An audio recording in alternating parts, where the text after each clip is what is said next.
Pjesët më të thella të tokës ndodhen pothuajse 11 kilometra nën sipërfaqen e oqeanit, në një midis errësire totale, presionit dërmues dhe izolimi ekstrem. Megjithse mbulon pjesën më të madhe të planetit, oqeani i thellë mbetet një nga rajonet më pak të kuptuara në tokë. Për dekada me radhë, eksplorimi i këtyre thellësive ishte i rrallë, i shtrenjtë dhe kryesisht simbolik. Sot megjithatë, kjo po ndryshon me shpejtësi, kryesisht fal Kinës, e cila po investon më agresivisht në eksplorimin e thellësive oqeanike se çdo vend tjetër. Në qendër të kësaj historie ndodhet Hendeku Mariana, në oqeanin paqësor perëndimor, në lindje të Filipineve. Ai është pjesa më e thellë e njohur e oqeaneve të botës dhe përfaqëson sfidën përfundimtare për inxhinierinë dhe eksplorimin njerëzor. Arritja në këto thellësi kërkon zbritjen nëpër të gjithë strukturën vertikale të oqeanit, ku çdo shtresë paraqet kushte gjithnjë e më të ashpra se ajo mbi të.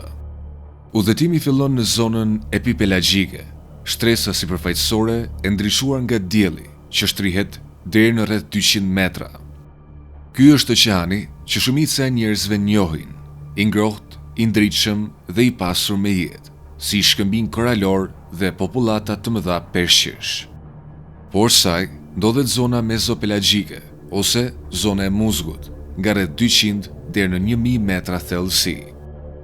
Këtu, drita e diellit zbehet, presioni rritet ndjeshëm dhe jeta bëhet e çuditshme dhe shumë e specializuar. Krijesa si peshku oarfish dhe ëngjëlli i detit, transparent, mbijetojnë fal përshtatjeve si trupa fleksibël, inde të buta dhe sy të mëdhenj. Përtej 1000 metrave ndodhet zona e mesnatës, një botë me errësirë të plotë, ku e vetmja dritë vjen nga organizmat bioluminescent. Presioni këtu t'i kalon më shumë se 100 herë atë të sipërfaqes, duke bërë mbijetesën pothuajse të pamundur pa përshtatje të veçanta. Kalamari Magnapina, me krahët e tij të gjatë si fije që shtrihen disa metra, lëviz në heshtje në këtë errësirë absolute. Edhe peshku blobfish jeton në këto thellësi, duke u dukur normal nën presion, por duke u shndërruar në formën e tij gjelatinoze kur nxirret në sipërfaqe. Një shembull i qartë se sa të huaja janë kushtet e thellësive detare. Në rreth 4000 metra thellësi fillon zona abisale. Ajo është e ftohtë, e heshtur dhe duket e shkretë, por jeta vazhdon të ekzistojë. Fundi i detit mbulohet nga sediment i imët, i formuar nga bora detare, një rënje vazhdueshme e mbetjeve organike nga shtresat e sipërme të oqeanit. Gjatë miliona viteve, ky material grumbullohet në shtresa të pasura me karbon, që mund të arrijnë trashësi deri në 1 kilometër. Këto sedimente e bëjnë oqeanin e thellë një nga rezervuaret më të fuqishëm natyror të karbonit në tokë, duke luajtur një rol kyç në rregullimin e klimës globale. Her pas here, një ngjarje e rrallë sjell bollëk të papritur në këtë botë të varfër me energji. Kur një balen vdes dhe fundoset në thellësi, ajo krijon një rënje balene, duke u bërë menjëherë qendra e një ekosistemi të lullëzuar. Grabiqar, krimba, baktere dhe organizma të specializuar mblidhen dhe mund të mbjetojnë për dekada, duke treguar se edhe një ngjarje vetme mund të mbështesë jetën në mjedise ekstreme. Në 6000 metra ndodhet zona Hadale, e quajtur sipas Hadit, botës së nëndeshme në mitologjinë greke.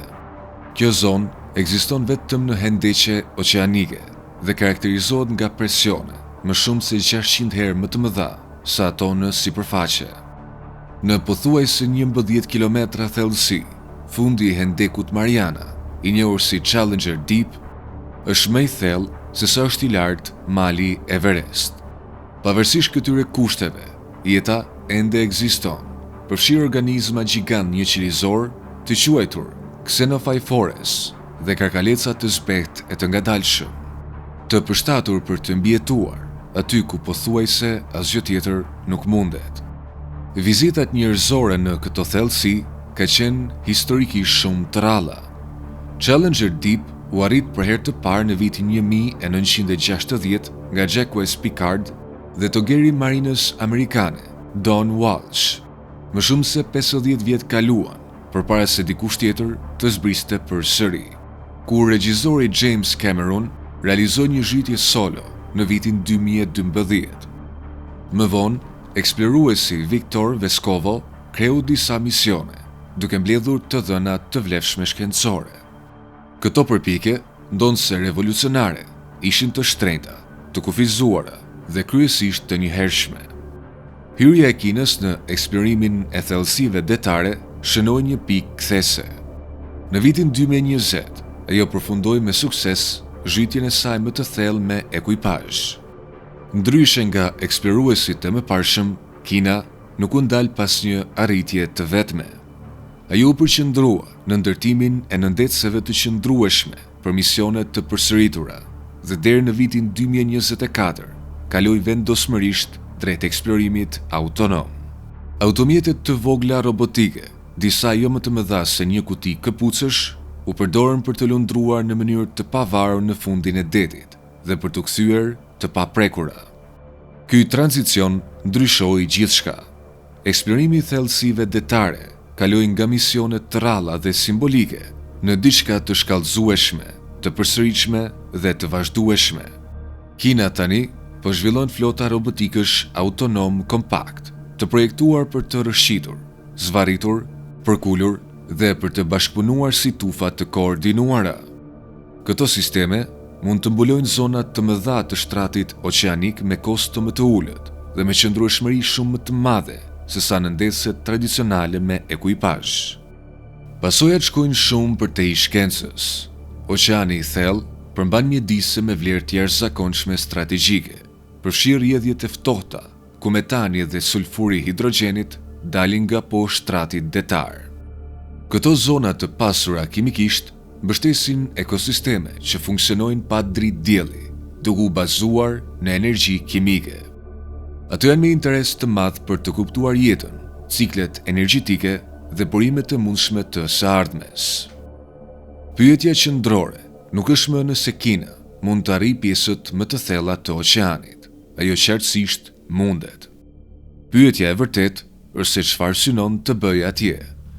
Përmes investimeve të qëndrueshme, teknologjisë autonome dhe planifikimit të afatgjat, Kina po pozicionohet për të aksesuar të dhëna, burime dhe avantazhe strategjike të oqeanit të thellë shumë përpara çdo vendi tjetër.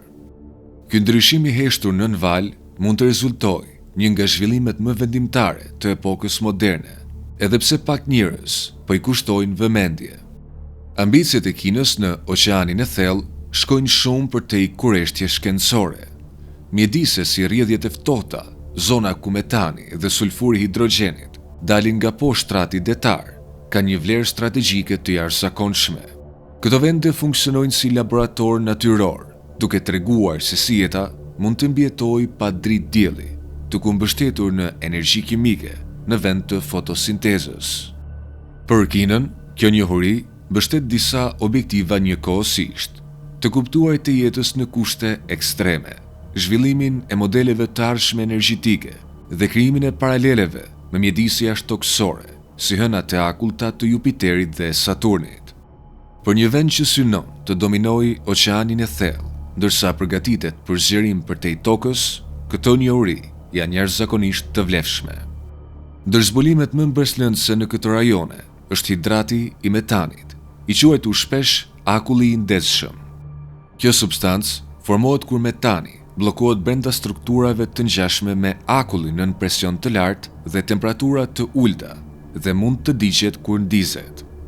Hidratet e metanit konsiderohen si një burim i mundshëm energjie për të ardhmen, por nxjerrja e tyre është rrezikshme. Shqetësimi i shtratit detar mund të shkaktojë rrëshqitje nënujore ose të shirojë sasi të mëdha metani, një gaz serë shumë i fuqishëm në oqean dhe atmosferë. Fakti që këto formacione tani po vëzhgohen drejt për drejt në thellësi ekstreme tregon sa i avancuar është bërë eksplorimi i oqeanit të thellë dhe sa pranë është njerëzimi të shfrytëzojë sisteme delikate që ende i kupton shumë pak. Hidratet e metanit janë vetëm një pjesë e pasurisë së burimeve në oqeanin e thellë. Në përfushat abisale ndodhen pyje polimetallike, shkëmbin të rumbullakët afërsisht sa madhësia patateve, që përmbajnë kobalt, nikel, bakër dhe mangan. Këto metale janë thelbësore për teknologjitë moderne, veçanërisht për bateritë, automjetet elektrike dhe sistemet e energjisë së rinovueshme. Me arritjen e kërkesës globale, fundi i detit përshihet gjithnjë më shumë si një rezervë strategjike e materialeve kritike. Metoda e propozuar për nxjerrjen e këtyre nyjeve është teknologjikisht e thjeshtë, por e diskutueshme në termat mjedisor. Makineri robotike minjerash do të zvarriteshin përgjatë shtratit detar, duke mbledhur nyjet së bashku me sedimentin përreth, i cili më pas do të pompohej në sipërfaqe. Ky proces krijon rreth të mëdha sedimentesh që mund të përhapen për kilometra, duke mbuluar dhe dëmtuar ekosisteme shumë të brishta. Pas përpunimit, materialet e mbetjeve shpesh shkarkohen sërish në oqean, duke krijuar rreth të dyta dhe duke përkeqësuar dëmin. Shkencëtarët paralajmërojnë se ekosistemet e oqeanit të thellë rikuperohen jashtëzakonisht ngadalë, nëse rikuperohen fare, dhe se minjerat në shkallë të gjerë mund të shkaktojnë dëme të pakthyeshme, përfshirë zhdukjen e specieve që ende nuk janë zbuluar. Pavarësisht këtyre paralajmërimeve, një realitet është i pamohueshëm. Pjesët më të thella të oqeanit nuk janë më të paarritshme. Ato janë të pasura me burime, gjithnjë më të aksesueshme dhe po zhdurohen me shpejtësi në një front të ri të konkurrencës globale. Problemi kryesor është qeverisja. Rregullat ndërkombëtare për nxjerrjen në oqeanin e thellë mbeten të dobta, të fragmentuara dhe të ngadalta në zhvillim, ndërsa aftësitë teknologjike përparojnë me shpejtësi. Kina e sheh këtë boshllëk si një mundësi. Ajo jo vetëm që po vëzhgon dhe eksperimenton, po përpiqet të nxjerrë burime, të vendosë praninë e saj dhe të sigurojë avantazhe strategjike përpara se të tjerët të reagojnë. Një element qendror i kësaj strategjie është plani i Kinës për të ndërtuar një bazë të përhershme kërkimore në ujore në një thellësi prej rreth 2000 metrash. E projektuar për të strehuar 6 shkencëtar deri në 30 ditë rresht, kjo strukturë do të funksiononte ngjashëm me një stacion hapësinor, por në fundin e oqeanit.